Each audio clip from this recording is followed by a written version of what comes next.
Welcome back to my channel दोस्तों। तो आज मैं फिर से आया हूँ उसी जाल को रिव्यू करने के लिए। इसमें मैं आपको बहुत शानदार चीज़ बताने वाला हूँ। यदि आप फिशरमैन हैं तो आपके लिए ये वीडियो बहुत इंपॉर्टेंट होने वाला है, तो इसको स्किप मत करना। तो आज के इस वीडियो में मैं आपको बहुत इंपॉर्टेंट चीज़ बताऊँगा। सबसे पहली चीज़ मैं बताऊँगा कि मार्केट से जाल आप कैसे खरीदें, उसमें क्या चीज़ देखें, और दूसरी चीज़ मेरा ये जाल है जो सबसे बेस्ट क्यों है, मैं इसका कैलकुलेटिव हिसाब किताब से मैं आपको बताऊँगा ये क्यों बेस्ट है। और तीसरी चीज़ कि मुझसे बात कैसे कर सकते हो, मैं डायरेक्टली फ़ोन पर बात कर सकता हूँ आपसे। और 2 नई चीज़ें शुरू की हैं वो भी मैं आपको बताऊँगा।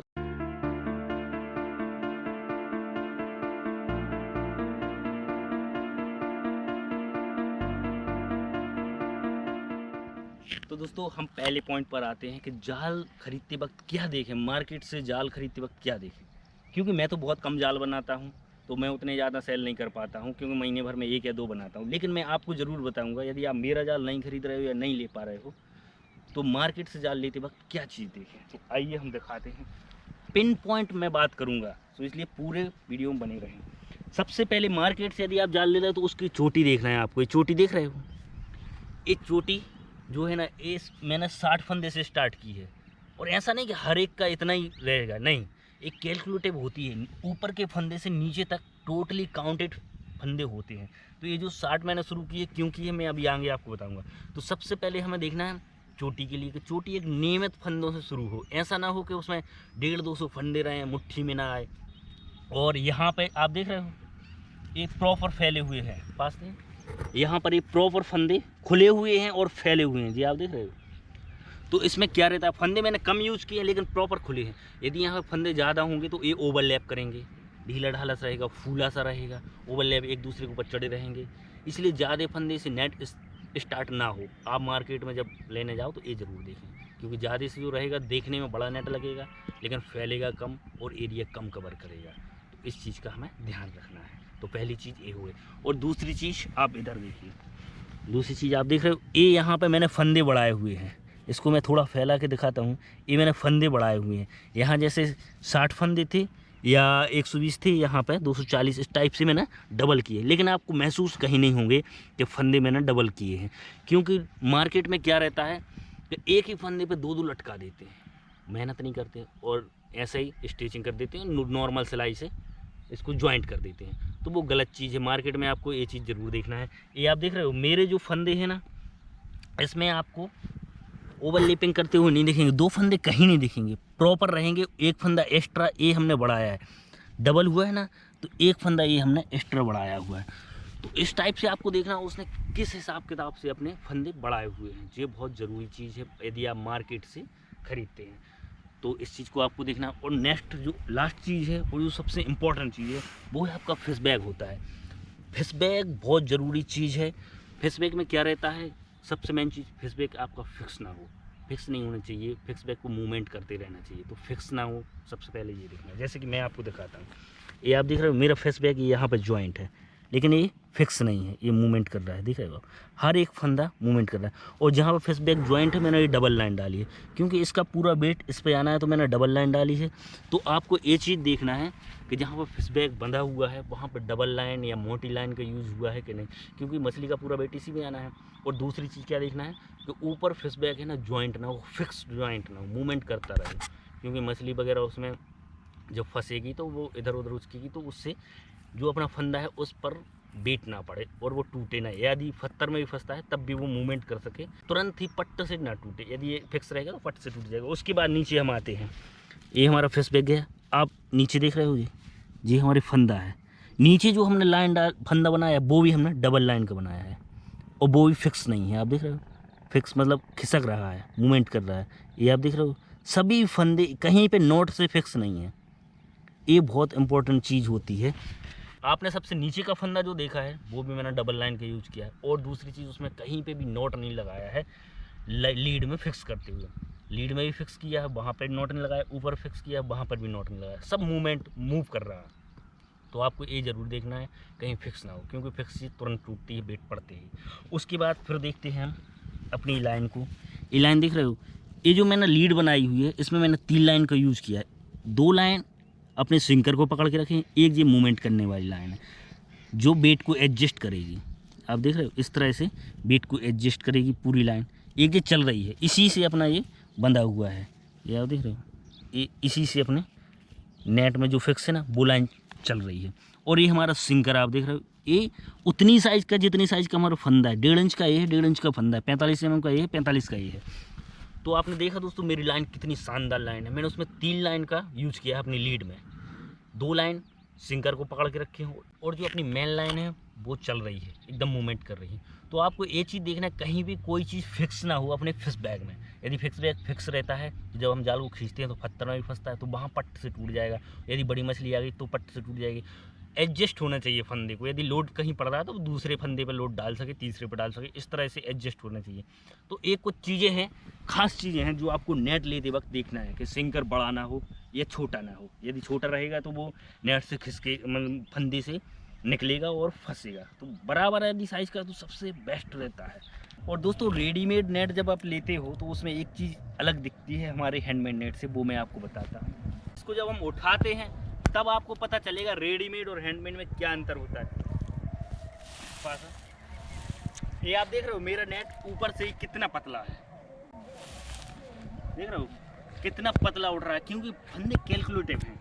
वो जो रेडीमेड रहते हैं वो तो कुछ भी कितने भी फंदे लगाते हैं। ये देख रहे हो कितना पतला नेट, 12 फीट का नेट है। ये देख रहे हो आप मेरा बीच में भी इतना पतला नेट है, और जो हम मार्केट से लेते हैं वो शुरू से ही ऐसे दिखते हैं, तो वो नेट हमें नहीं खरीदना है। तो इस तरह से नेट देख के हमें लेना चाहिए दोस्तों। अब हम आते हैं दूसरे पॉइंट पे कि मेरा जाल एक क्यों बेस्ट है। इससे आपको समझ में आ जाएगा एक्चुअल में जाल होते कैसे हैं, जाल बनना कैसे चाहिए, और एक परफेक्ट गोल सर्किल में फैलने वाला और पूरा खुलने वाला नेट कैसे बनता है। इस नेट से मैं आपको बताऊंगा। तो सबसे पहले हमने फंदे देखे, मैंने 60 फंदे से इसको शुरू किया है। और ये जो मेरा पूरा नेट है, अब ध्यान से सुनना, ये जो मेरा पूरा नेट है वो है 12 फीट का।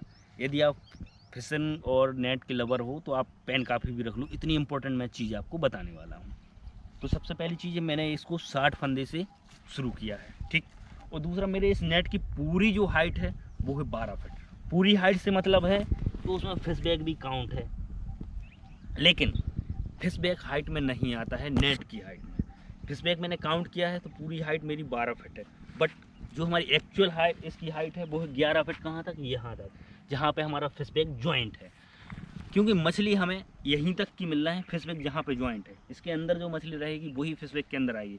और जो मछली फिश बैग के नीचे दब गई है वो कहीं भी जा सकती है, इधर उधर, तो उसको हम नहीं काउंट करते हैं। इससे मतलब नहीं है हमें, इस साइड से हमें जहाँ पर फिश बैग बंधा हुआ है उससे ऊपर का मतलब रहता है। तो यहाँ तक मेरी हाइट है 11 फीट, और नीचे है 1 से 1.5 फीट रहेगा, तो 12 से 12.5 फीट हमारा नेट हो जाएगा। तो यहाँ पे 11 फीट है और मैंने 60 फंदे से इसको शुरू किया है। तो अब हम देखते हैं ये जो राउंड है ये गोल क्यों हो रहा है। मैंने 60 से इसको शुरू किया है, नीचे आते हुए मैंने 60 से इसको 120 में कन्वर्ट कर दिया, फिर 120 से मैंने 240 में, फिर 240 से जो सबसे नीचे है मेरे 480 फंदे हैं। अब आप इसको लगा सकते हो, 45 mm का फंदा है, तो यदि आप 480 फंदे को 45 mm में इसको मल्टीप्लाई करते हैं तो जितना भी निकलेगा इसका 21,600 कुछ करके निकल रहा है mm। अगर उसको फिट में कन्वर्ट करते हैं तो 70 फिट निकलेगा। पूरा कैलकुलेटिव है, एक एक फंदा मैं कैलकुलेट करके लगाता हूँ, ऐसे ही नहीं बनाता हूँ। तो ये 70 फिट निकलेगा, और इसकी जो हाइट है यहाँ तक वो है 11 फिट। और 11 फिट यानी यदि आप वृत्त की परिधि आपने पढ़ा होगा तो उससे आप वृत्त की परिधि निकालोगे तो 11 दूनी आप इसको 22 कर लो, और 22 में आप पाई का गुणा कर देते, पाई से मल्टीप्लाई कर देते हो 3.14, तब भी 70 फिट निकलेगा। यानी इसके हाइट के अकॉर्डिंग जो 70 फिट लाइन मैंने इसमें लगाई हुई है वो फिक्स है, इतनी इसकी हाइट है उतना ही इसका ब्रेथ है, तो फिक्स है, इसीलिए गोल हो रहा है। तो इसी तरह से हमें मार्केट से जाल जब लेते हैं तो एक कैलकुलेटिव हिसाब किताब हमें मिलाना पड़ता है कि जाल बड़ा दिख रहा है, फैलेगा कि नहीं। वो आपके फंदे और निचले भाग से तय होता है कि फैलेगा कि नहीं। बड़ा जाल है, कितना एरिया कवर कर रहा है वो तभी पता चलेगा, वरना तो भक्कू टाइप के जाल आप पकड़ लो, फैलाते रहो, वो फैलेगा नहीं, एरिया कम कवर करेगा, मछली कम फंसेगी। तो दोस्तों अब मैं आपको बताता हूँ मुझसे कांटेक्ट कैसे करें, और उसके बाद मैं बताऊँगा मैंने 2 चीज़ें क्या स्टार्ट करी हैं। तो यदि आपको मुझसे कांटेक्ट करना हो, मैं 2 टाइप के लोगों से कांटेक्ट करता हूँ। एक जिससे मेरी डील फिक्स हो जाती है उससे, और दूसरे जिसको किसी को कोई समस्या है नेट बनाने में या कोई, तो मुझे आप व्हाट्सएप करें कि भाई मुझे ऐसी ऐसी प्रॉब्लम है और मैं सॉर्ट आउट नहीं कर पा रहा हूँ और मैं व्हाट्सएप से नहीं समझ पा रहा हूँ, तब भी मैं आपको पर्सनल नंबर प्रोवाइड कर देता हूँ, आप उससे कॉन्टेक्ट कर सकते हैं। घंटों घंटों बात भी कर सकते हो, मैं काफ़ी टाइम देता हूँ। जो भी मेरे कस्टमर लोग हैं या जो इस टाइप से मेरे सब्सक्राइबर हैं जिनको दिक्कत आ रही है नेट बनाते हुए, क्योंकि मैं बहुत सी वीडियो डाल के रखा हूँ नेट कैसे बनाता हूँ, आप देख सकते हो। मैं एक फिशरमैन फैमिली से हूँ, ये मेरा ट्रेडिशन है, इसको कोई भूले ना, इसलिए मैं इसकी वीडियो अपलोड करता हूँ। बिजनेस करना मेरा उतना बड़ा पर्पस नहीं है, लेकिन फिर भी मैं हर एक नेट की हर एक चीज़ की मैं वीडियो अपलोड करता हूँ, आप जाके मेरे चैनल पर देखें। अब आते हैं सबसे लास्ट पॉइंट पर, दो चीज़ें क्या शुरू कर रहा हूँ। तो सबसे पहली चीज़ है कि अब मैं ऑर्डर पर भी नेट बनाऊंगा, क्योंकि मैं बहुत कम टाइम देता हूँ। बट यदि आप मुझे ऑर्डर देते हैं कि भाई मुझे इस टाइप का ऐसा ऐसा जाल चाहिए, मुझे व्हाट्सएप पे ही बस ऑर्डर दे दीजिए, तो मैं आपको नंबर भी दे दूंगा और ताकि आप स्थिति जांच सकते हो, मुझसे पूछ सकते हो, और हम ऑर्डर पे नेट उसको बना के प्रोवाइड करेंगे। और दूसरी मैं जो चीज़ ला रहा हूँ कि जो भी भाई लोग मुझसे पर्सनली मुझसे जो मेरे बनाया हुआ नेट है वो ख़रीदते हैं, तो उसकी नेट की रिपेयरिंग भी मैं कर दूंगा। यदि आप एक सीज़न चलाते हैं, 2 सीज़न चलाते हैं, क्योंकि ये बहुत चलते हैं, 10 सीज़न चल जाते हैं, तो यदि बीच में इसका फेसबैक फटता है, सबसे ज़्यादा फेसबैक ही फटता है, क्योंकि पत्थर में फंसता है और मछली उसी में फंसती है, तो फटता है, तो आप मुझसे कॉन्टेक्ट करके डायरेक्टली मुझसे उसको रिपेयर करा सकते हो। आपको कुछ भी ना टाइम वेस्ट करना है ना दिन वेस्ट करना है, क्योंकि वो लोग परेशान हो जाते हैं कि यार को करे सुधारे, फेंक देते हैं जाल। जाल को फेंकना नहीं है, आप डायरेक्टली मुझसे कॉन्टेक्ट करके उसको रिपेयर करवा सकते हो, मैं खुद ही रिपेयर कर दूंगा। तो कैसा लगा वीडियो दोस्तों, मुझे कमेंट करके ज़रूर बताना, और मेरे चैनल को सब्सक्राइब कर लेना दोस्तों। काफ़ी ज़्यादा टाइम होगा वीडियो बनाते समय, अभी 1 लाख भी सब्सक्राइबर नहीं हुए, तो सब्सक्राइब कर लेना। और बरसात में तो हम इन जाल से फिशिंग करेंगे, ये जाल ज़्यादातर बरसात में ही यूज होते हैं। तो मिलेंगे नेक्स्ट वीडियो में, आई होप इसी नेट से फिशिंग करते हुए या इस तरह की नेट से फिशिंग करते हुए।